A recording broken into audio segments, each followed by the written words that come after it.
ఓటుకు note case ప్రతి YCP కుక్క, ప్రతి బీఆర్ఎస్ కుక్క, బీఆర్ఎస్ టీఆర్ఎస్ దానికి ఒక పేరు కూడా లేదు. ఆ బీఆర్ఎస్ కి పేరు లేదు, ఊరు లేదు. కాసేపు బీఆర్ఎస్ అంటాడు, కాసేపు టీఆర్ఎస్ అంటారు. ఆ ఊరు పేరు లేని పార్టీ. దాన్ని నడిపే ఆడి అయ్యా ముక్కు కేసీఆర్, ఆడి కొడుకు ప్రఫుల్ రావు ఏదో అంటారు అన్ని, కేటీఆర్ గారు ఏదో అంటారు అన్ని. ఆడి మేనమామ ఆడొకడు హరీష్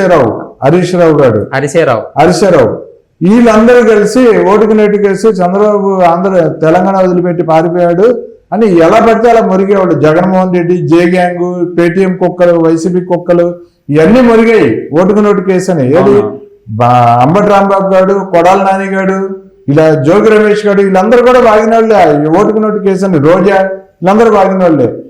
ఏమైంది ఆ కేసు? ఇవాళ ఒకప్పుడు అది హైకోర్టు కూడా దాన్ని కొట్టేసింది, ఇవాళ సుప్రీంకోర్టు కూడా కొట్టేసింది. ఆ కేసు వేసిన ఆళ్ళ రామకృష్ణారెడ్డి మంగళగిరిలో ఓడిపోయిన సన్నాసి ఆడిని నానా చివాట్లు పెట్టింది ఇవాళ సుప్రీంకోర్టు. ఏంటి దాని మీద ఏం చెప్తారు మీరు? ఎలా విశ్లేషిస్తారు దాన్ని? అసలుకి ఈ ఆళ్ళ రామకృష్ణారెడ్డి అన్నటోడు జగన్ మెప్పు పొందడానికి కోర్టు కేసు వేశాడు హైకోర్టు కొట్టేసిన తర్వాత సార్ దీని మీద సిబిఐ ఎంక్వైరీ కావాలి, సిబిఐ పాత్ర ఉండాలి, విచారణ చేయాలి అని చెప్పేసి సుప్రీంకోర్టుకి వెళ్ళాడు. అవును, సుప్రీంకోర్టు వెళ్తే దాన్ని కొట్టేసింది ఈ రోజు. కొట్టేసి రాజకీయ వ్యక్తిగత కక్షల కోసం ఇలాంటివి చేయొద్దని చెప్పేసి వాడుకోవద్దని చెప్పేసి సుప్రీంకోర్టు చివాట్లు కొట్టి ఆలనాన్ని మందలించి మెట్టికాయలేసి పంపించేసింది. ఇక్కడ మనకు అర్థం కావాల్సింది ఏంటంటే హైకోర్టు, సుప్రీంకోర్టు రెండు కొట్టేసాయి. వీడు వేసిన 2 పిటిషన్లను 2 కొట్టేసాయి. అంటే 2 కోర్టులు చెప్పాయి ఇది తప్పు, ఇది అసలుకి ఇది కేసే కాదు, ఒక రకంగా చూస్తే వ్యక్తిగత కక్షలు ఇలాంటి వద్దని చెప్పేసి సుప్రీంకోర్టు చెప్పేసింది. అసలు విషయం ఏంటంటే సార్ ఓటుకు నోటు అని చెప్పేసి 2 రాష్ట్రాల్లో ఉన్న చెత్త రాజకీయ నాయకులు, అసలు రాజకీయం అంటే ఏందో తెలియని వేస్ట్ నాయకులు, అక్రమాలు దోచుకునే వీళ్ళు ఓటుకు నోటు కేసని చంద్రబాబు నాయుడు గారిని ప్రతి కుక్క మురిగింది. అసలుకి ఆయనకి ఏం అవసరం సార్? ఆయన రాజకీయ చరిత్రలోకి ఒక మచ్చగా క్రియేట్ చేద్దాం అని ఒక ప్లాన్ లో భాగం. ఇటు జే గ్యాంగ్, అటు కేసీఆర్ గ్యాంగ్, ఇది కుట్రలో భాగం. ఆ రోజు మీరు అసలుకి ఓటు నేట్ అంటున్నారు కానీ అది ఫోన్ ట్యాపింగ్ అనేది అర్థం చేసుకోలేకపోతున్నారే. ఫోన్ ట్యాపింగ్ మరి ఎలా వచ్చింది? మరి ఓటుకు నోటు కేసు మీకు ఎలా తెలిసింది? ఎలా తెలిసింది అంటే చంద్రబాబు నాయుడు గారు వాయిస్, ఆ వాయిస్ ని మిమిక్రీ కూడా చేయొచ్చుగా, వేరే చోట వచ్చి పరిశీలించవచ్చుగా. అవును, అది బయటికి అది చంద్రబాబు నాయుడు గారు వాయిస్ అగా తెలుసుకోవచ్చు కదా. అంటే అక్కడ డబ్బు ఉందంట, డబ్బా ఏ బ్యాగ్ ఉందా? బ్యాగ్ లో డబ్బు ఉందా లేదా నువ్వు చూసినావా? ఎవరు చూశారు? అసలు బ్యాగ్ లో ఉందా? ఒకవేళ బ్యాగ్ లో ఉంటే దాన్ని ఏం వాడుకోలే కదా. అవును, దానికి ఏం వాడలే కదా, డబ్బు అక్కడ ఉంది అంతే. మరి చంద్రబాబు నాయుడు గారు వాయిస్ ఎట్ వచ్చా అంటే ఇది ఒక ముఖ్యమంత్రి స్థానంలో ఉన్న ఆయనని నేషనల్ సెక్యూరిటీ ఎన్జిఓఎస్ కమాండ్, ఎన్ఎస్సి కమాండ్ చాలా మంది ఆయనకి సెక్యూరిటీగా ఉన్నారు. అంటే దేశంలో ప్రముఖులు ఉన్న చాలా కొద్ది మందికే ఈ భద్రత ఉంటది.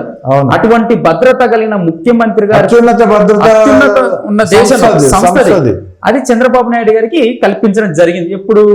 అప్పుడు బ్లాస్ట్ అయినప్పుడు అది నక్సలైట్స్ అన్న, అది నక్సలైట్స్ కూడా కాదు, అది జగన్ అండ్ కొల్లం గంగిరెడ్డి జగన్ అండ్ కొల్లం గంగిరెడ్డి ఎర్రచందన స్మగ్లర్, ఇంటర్నేషనల్ స్మగ్లర్ తో కలిసి ఇండైరెక్ట్ గా చేసిన కుట్రది. నిఘా వర్గ విభాగం చెప్తున్న మాట ఇది. నేను టీడీపీ ఉన్న ఇన్ఫర్మేషన్, నిఘా విభాగం యొక్క ఇన్ఫర్మేషన్ ఇది.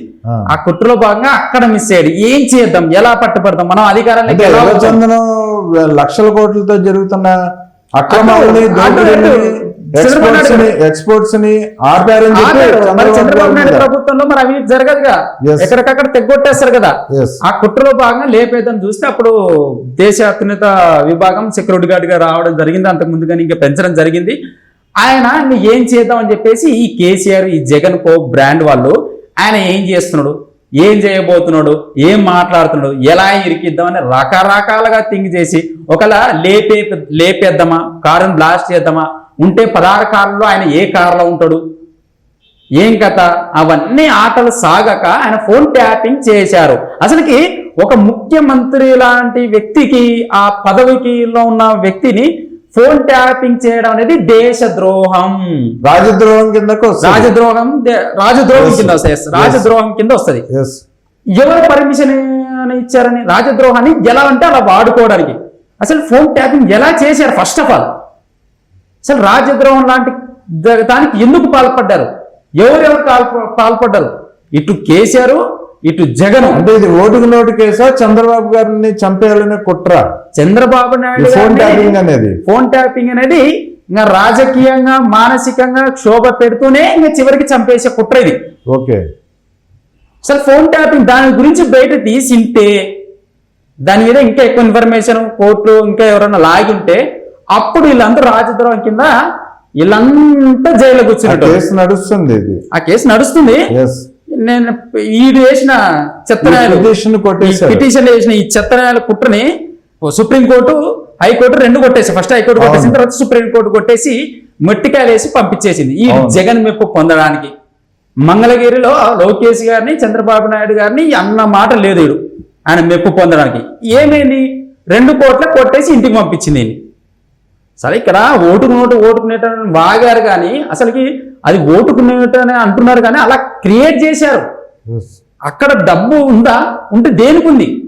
అది కదా చూడాల్సి. ఉంటే సరే డబ్బు ఉంది, అది అవినీతి లంచం కేసు ఏదైతుందో, ఎలా ముందుకెళ్తుందో అది ఏంటో తర్వాత విషయాలు, ఆ విషయమే తర్వాత విషయం డబ్బుది.